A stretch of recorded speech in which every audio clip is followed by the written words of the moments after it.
just excited about what God's doing. If you have your swords, if you will turn with me to Romans chapter 12, starting in verse 1. I beseech you, therefore, brethren, by the mercies of God, that you present your bodies as living sacrifice, wholly acceptable unto God, which is your reasonable service. And be not conformed to this world, but be ye transformed by the renewing of your mind, that ye may prove what is that good and acceptable and perfect will of God. Brother Sam, would you mind praying?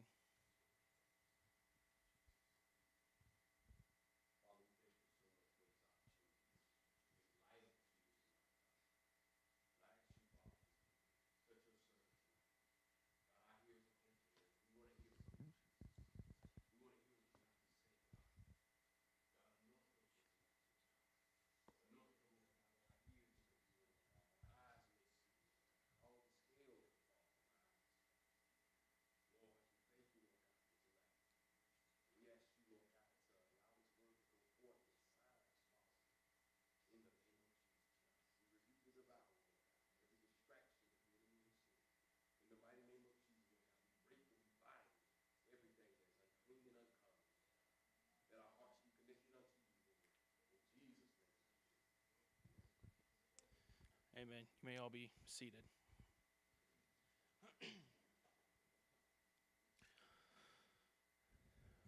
On the morning of August 23rd, 1973, an escaped convict crossed the streets of Sweden's capital city of Stockholm and entered a bustling bank. I'm not going to try to pronounce that. From underneath the folded jacket he carried in his arms, Jan Erik Olsson pulled a loaded submachine gun, fired at the ceiling and disguised his voice to sound like an American, and cried out in English, "The party has just begun." After wounding a policeman who responded to a silent alarm, the robber took 4 bank employees hostage. Olsson, a safecracker who failed to return to prison after a furlough from his 3-year sentence for grand larceny, demanded more than $700,000 in Swedish and foreign currency, a getaway car, and the release of Clark Olofsson, who was serving time for armed robbery. Within hours, the police delivered Olsson's fellow convict the ransom and even a blue Ford Mustang with a full tank of gas. However, authorities refused the robbers' demand to leave with the hostages in tow to ensure safe passage. The unfolding drama captured headlines around the world and played out on television screens across Sweden. The public flooded police headquarters with suggestions for ending the standoff that ranged from a concert of religious tunes by a Salvation Army band to sending in a swarm of angry bees to sting the perpetrators into submission. The public is fantastic. Holed up inside a cramped bank vault, the captives quickly forged a strange bond with their abductors. Olsson draped a wool jacket over the shoulders of hostage Kristen Enmark when she began to shiver, soothed her when she had a bad dream, and gave her a bullet from his gun as a keepsake. The gunman consoled captive Birgitta Lundblad when she couldn't reach her family by phone and told her, "Try again, don't give up." When another hostage complained of claustrophobia, he allowed her to walk outside the vault attached to a 30-foot rope. And the hostage told the New Yorker a year later that, although leashed, I remember thinking he was very kind to allow me to leave the vault. Olsson's benevolent acts curried the sympathy of his hostages. When he treated us well, said lone male hostage Sven Safstrom, we could think of him as an emergency god. By the second day, the hostages were on a first-name basis with their captors, and they started to fear the police more than their abductors. When the police commissioner was allowed inside to inspect the hostages' health, he noticed that the captives appeared hostile towards him, but relaxed and jovial with the gunman. The police chief told the press that he doubted the gunman would harm the hostages because they had developed a rather relaxed relationship. One of the hostages even foamed Swedish Prime Minister, already preoccupied with looming national elections, and pleaded with him to let the robbers take her with them in an escape car. I fully trust Clark and the robbers, she assured him. I am not desperate. They haven't done a thing to us. On the contrary, they have been very nice to us. But you know what I am scared of is that the police will attack and cause us to die. Even when threatened with physical harm, the hostages still saw compassion in their abductors. Ultimately, The convicts did no physical harm to the hostages, and on the night of August 28th, after more than 130 hours, the police pumped tear gas into the vault, and the perpetrators quickly surrendered. The police called for the hostages to come out first, but the four captives, protecting their abductors to the very end, refused. In the doorway of the vault, the convicts and hostages embraced and shook hands. As the police seized the gunmen, two female hostages cried, "Don't hurt them, they didn't harm us." The hostages' seemingly irrational attachment to their captors perplexed the public and the police, who even investigated whether one of the hostages had plotted the robbery with Olafson. The captives were confused too. The day following her release, Oldgren asked a psychiatrist, "Is there something wrong with me? Why don't I hate them?" Psychiatrists, within months of the siege, dubbed the strange phenomenon Stockholm Syndrome, which became part of the popular lexicon in 1974 when it was used as a defense for another kidnapped newspaper heiress who also did not want to go against her captors. Said that long story to say this. We as Christians can get into a spiritual Stockholm.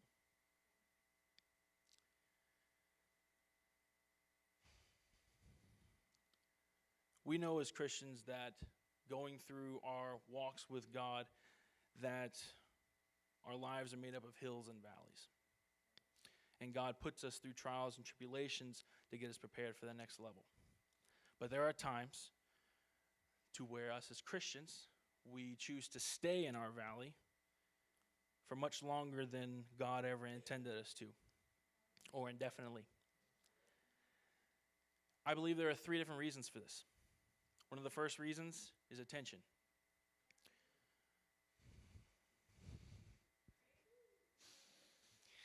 That's not one we like to talk about. When we are going through the tough times in our lives, it's hard to hide it.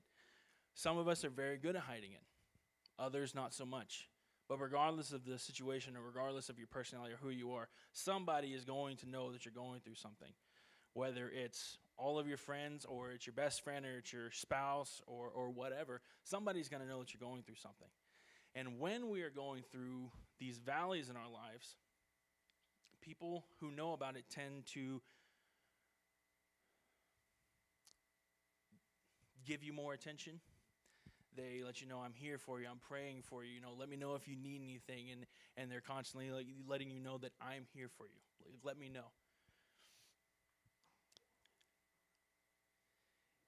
And regardless of your personality type, there are personalities that require a lot more attention than others. There just are. I believe they call that sanguine. And there are some who don't require much attention, but regardless, we as humans need some form of attention from somebody. Whether it's just one or two people or it's a whole lot of people, we all have that basic need and instinct. I remember when I was growing up, me and Justin, I'm the oldest, Justin's the middle, and Josh is the youngest. Me and Justin are about a year and a half apart, and me and Josh are almost 5 years apart. Me and Justin always got along great. We had some moments to where, we fought and stuff. For the most part, we got along pretty good. It was Josh who we did not get along with. Whether it be the age difference or him being the baby of the family or whatever, we just did not get along. And he didn't get along with me or Justin. And, anytime we'd bring it up to mom or dad, they treated him like an angel. Even though to us he was more like a fallen angel, but I digress. Anyway, so he would purposely do things to irritate us. Silly things, whatever it took to get on our nerves. Didn't matter what it was. He just felt the need to just make us mad. And I remember one particular instance, he had really irritated me and Justin, and we were sitting down at the breakfast table. Me and Justin were eating Cocoa Puffs, the cereal with the crackhead bird for the mascot.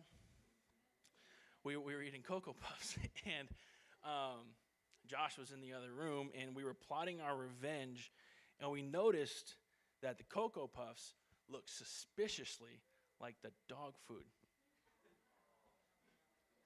Oh yeah, oh yeah, we were not nice brothers. So we poured him a bowl, dog food, and put milk in it, and it looked suspiciously like Cocoa Puffs. You know, when you're first thing in the morning, you're not paying attention to too many things. You're wiping the sleep from your eyes. Well, he sat down and had himself a bite, and I'm not going to describe what happened after that, but it was hilarious. But looking back, I am not giving any of you ideas for how to torture your siblings, okay? I'm giving you an example and a message. That's all this is. Parents, I'm sorry. Anyway, I went and talked to him. I remember talking to my mom about Josh's behavior, and I remember she told me, negative attention is still attention. And he craves your attention. The only way he really knows how to get it is by behaving poorly. And even though you're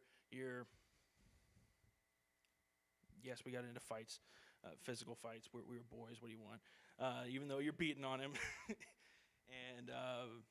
and just yelling, and you guys are constantly fighting, he's doing that because he wants your attention. That's the only way he knows how to get it. And believe it or not, that doesn't just apply to children. Adults also do that. My time as a dispatcher, you learn early on about what we like to call the DV cycle. If you're not familiar with it, one thing, DV stands for domestic violence. And if you're not familiar with this, how the cycle works is you have the primary aggressor, whether it be male or female, and they will abuse the victim. Now, whether that's physical abuse, emotional abuse, verbal abuse, it varies, but the situation is still the same. They abuse the victim. And then after that, typically police get involved, whatever, and then they reconcile, if you call it that, and the abuser now feels bad or is wanting to show that he feels bad or she feels bad and starts doting gifts or attention or giving extra love and admiration or something towards the victim to, like, I'm sorry, like, please forgive me, like, let's move past this. And I'm going to put a little note in here and say this because I don't want anybody to take me wrong. I know that there are times that it's a one-time thing. It came out of the blue. Like, there are obviously different situations, but what I found most in my job was that these were recurring situations. It didn't just stop with one or two or three. It kept going in a vicious, endless cycle. And then what would happen is after the doting and the admiration stuff kind of worn off and they kind of got back to the regular relationship, the victim, who usually has already been through this process a couple times, is like, wait a minute, I want to get back to that stage. So now going to purposely try and like poke and prod and get the aggressor to start abusing again so they can get right back to it. Now, that is not every situation. I know it's not every situation. And maybe it was my time that made me a little more, as a dispatcher, that made me a little jaded. In fact, I know it made me a little jaded. But I start losing sympathy, if you will, after about the third or fourth time I've heard from you in a month or in a couple weeks. When it's constantly you calling 911 about the same thing or calling, it's the same situation over and over again. And at some point, you have to take responsibility for not getting out of your situation. Whether that's in a physical relationship or whether it's in your spiritual walk, you have to take responsibility for where you're at. Because you have every option and every opportunity. Now, like I said, because I don't want anybody to take me wrong, there are qualifying, circumstances. But most of the time, you have the opportunity to get out. Second reason I believe that we stay in our valley longer than we were supposed to is fear. Fear of what comes next. Because we also know that as children of God in our walks with God, it's a continuous path of going through valleys and on the mountains, and going back through valleys and on the mountains, and going back through valleys. It's a constant thing. It's not going to end until we get to heaven. That's how it works. And being in the valley and in the current situation we're at, we can allow ourselves to become afraid of the next valley. And because of that, we're going to stay in the one we're in, because this one's terrible, but at least we know about this one. We don't know what's coming next. I'm speaking from experience on like all three of these points, okay? I just want everybody to know that. We also know that as we go deeper in God, things get harder. Like it's not the same every time, because every time you go deeper, you're going to have to give something up. Salvation's free. Going deeper in God is not. There's a price. You're going to have to, Jesus paid the price for your salvation, but you're going to have to pay the price to go to the next level with God. It's going to cost you something. And you can't live on the mountaintop. We can't. You know why? You know what a mountaintop is for? When you're hiking. When you get on the mountaintop, it's to look to see where you're going. It's to get direction. It's to see things that you couldn't see when you were in the valley. It's not a place for you to take up residency.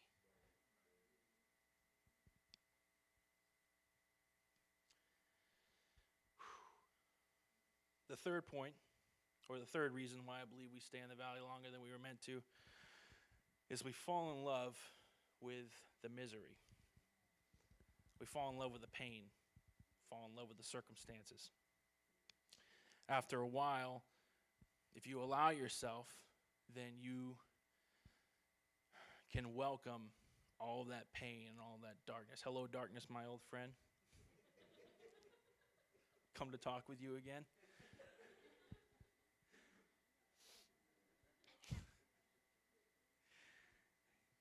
In all seriousness, though,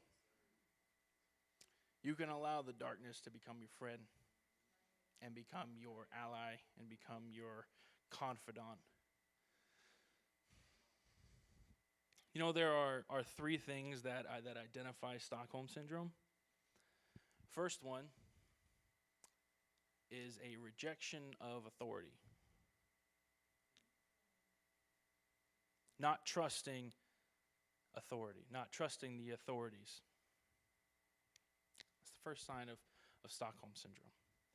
The second one is the captors falling in love, or whatever, developing feelings for the captors or the situation that they're in. And the third is the captors showing compassion or showing and acting like they care towards the captives. When you are in your valley and you're in your trial, there are things that will come against you. God ordained it, and God lets you be there, but God's also going to let some things come against you. Right? Be careful. Be careful to listen to the voice of God and not confuse it with the voice of the enemy that's going to try and whisper in your ear. Because the enemy is going to try and whisper sweet nothings in your ear to try and make you complacent and to draw you in. But that's where prayer, fasting, and becoming familiar with the voice of God is so important. So important. You have to be able to identify. Have to.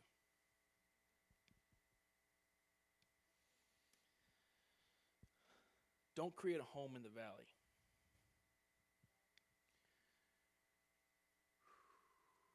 Don't set up residency. Don't set up camp.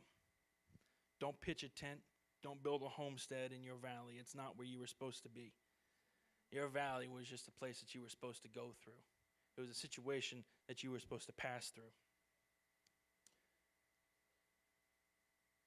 This world is not our home. That's why we're not supposed to set up residency in the valley or the mountaintop. This is not where we're supposed to stay. It's a continual journey until we get to the end. And when you set up homestead, you are claiming ownership over that piece of land. Do not claim ownership over your valley. It's not yours. You're supposed to go through it, but it doesn't belong to you. God will always provide a way out. Always. He didn't give you this to let you just go through it alone or to let you just wander through aimlessly. God will never give you more than that He has prepared you to bear. I remember once, I was in Juneau a couple years ago, and my dad was out of town, so he asked me to teach on Thursday night. So I did. Afterwards, open it up for questions. That is dangerous. I don't know what possessed me to open it up for questions, but I did. And this lady, she asked me, because we had talked about that, about God not putting more on you than you can deal with. And she asked me, she goes, well, if that's true, then why do people commit suicide? And I thank God that He quickly gave me an answer, because I did not have an answer, and that was going to get really awkward really fast. But God told me He will never put more on us, but we can take on more than we were supposed to. Do not take on fights that were never yours to fight. It is dangerous. It is so dangerous. I speak from a place of experience. I've done that. I have wrestled and fought suicide in the past.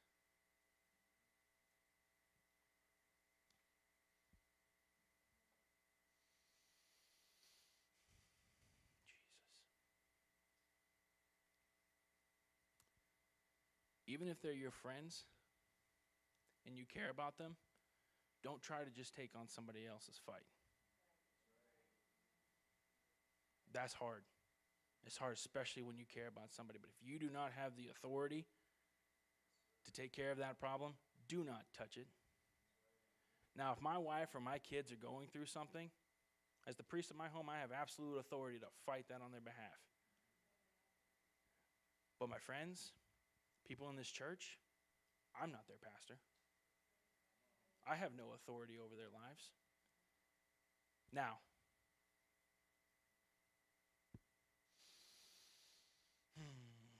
I'm not getting into that because I ain't touching that. I'm leaving that for pastor. But be careful. Be very careful. Now, how do we get out? How do we get out of the valley? I promise I'm being quick, okay? How do we get out? Number one, you got to claim responsibility. You got to take responsibility for where you're at. You got yourself in that situation. God didn't get you there.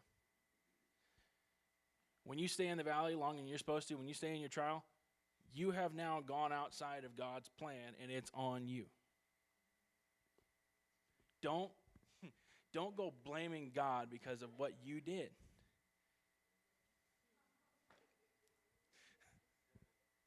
Nobody wants to hear that. But don't put it on God. You're the one who stepped off the path. God has a path through the valley that you were supposed to stay on.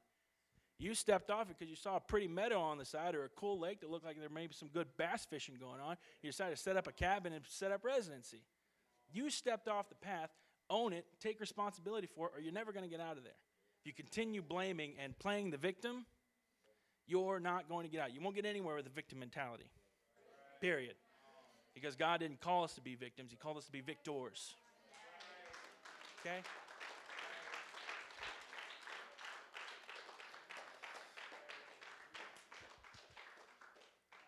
Second step to getting out. You got to identify the reason you're there. Am I there because I like the attention? Am I there because I'm afraid of what's coming next? Am I afraid to take the next step in God and to go to the next place? Or have I become complacent and fallen comfortable and even in love with the situation that I'm in?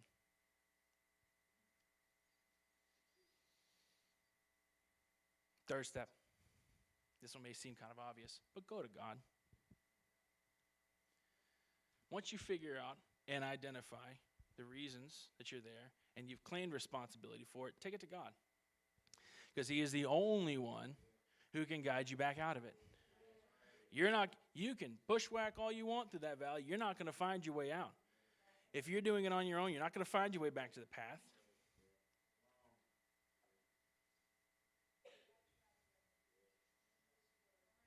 This, it's your sword, it's your light, it's your guide.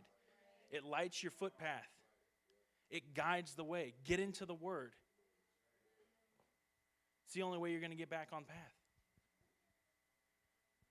God put you there in that valley, but he never meant you to stay, ever.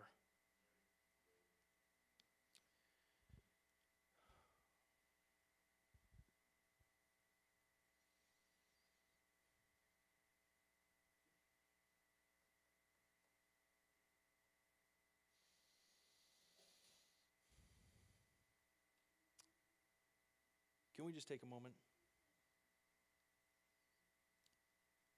Because the sweet Spirit of God is still in this place. And we prepared our hearts for the word with our worship. Now God is passing through. He wants to give some answers to some people. He wants to give some guidance to some of the individuals in this sanctuary. Can we just take a moment, reach out to God?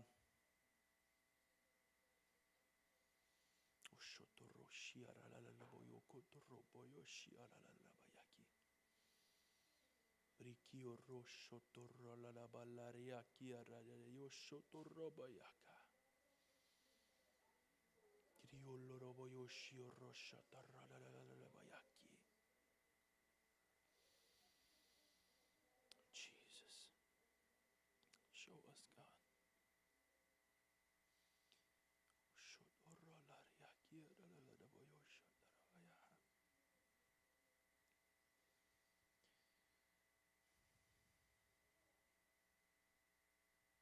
I am very grateful for a God that looks out for me and cares for me even when I make boneheaded mistakes. A God that loves me enough to take me out of the valley even when I pressed even deeper into it than I was supposed to.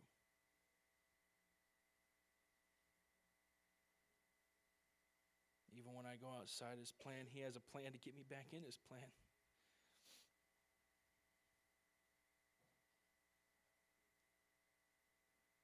I can promise you, and I speak from experience, it's not worth it staying in there.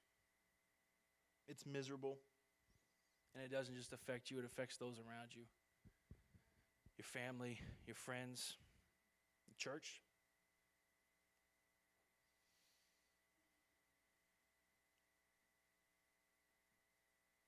Let's stay in God's word. Let's stay on the path that he has designated for us. Let's push through. It's not worth it staying in there. I promise you that. This is so much better. Being in the will of God, doing what he wants you to do. No matter the cost is always going to be more than you're willing to pay or than you want to pay. Shouldn't say willing. Because if it's not more than you want to pay and it doesn't go against your flesh, it doesn't cost anything. So don't be discouraged. Be encouraged. That's all I have for you guys. You all will stand.